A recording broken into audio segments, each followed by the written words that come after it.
Did you know some historians consider the 1941 Battle of Brody to have been even more intense than the more famous Battle of Kursk?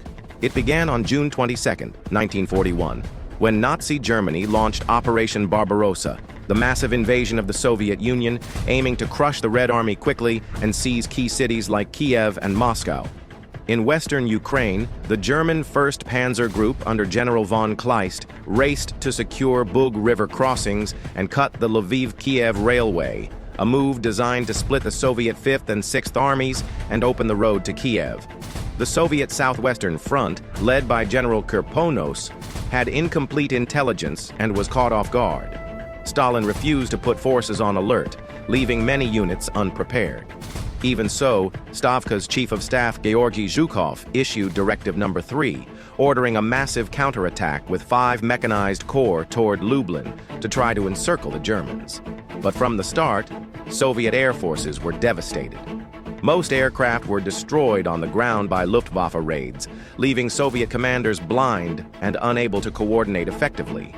The Luftwaffe's air superiority crippled reconnaissance and supply, shooting down dozens of Soviet bombers and fighters.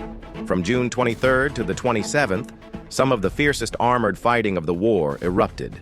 Over 3,000 Soviet tanks, including powerful new T-34 and KV-1 heavy tanks, clashed with roughly 800 German panzers in a tight sector. German crews were stunned, as their weapons often failed to penetrate Soviet armor. But relentless Luftwaffe strikes destroyed over 200 Soviet tanks and cut off fuel and ammunition. Poor coordination and concentration of Soviet mechanized corps allowed German forces to isolate and destroy them piecemeal. The counterattack failed to link up near Dubno as planned. By June 27th, exhausted Soviet forces were retreating. Many tank crews abandoned or sabotaged their vehicles to avoid capture. The Germans secured the battlefield, capturing thousands of prisoners and hundreds of tanks.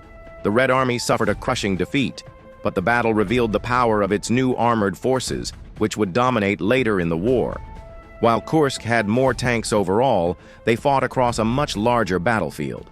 At Brody, thousands of tanks were jammed into a smaller area, creating one of the most concentrated and intense armored clashes in history.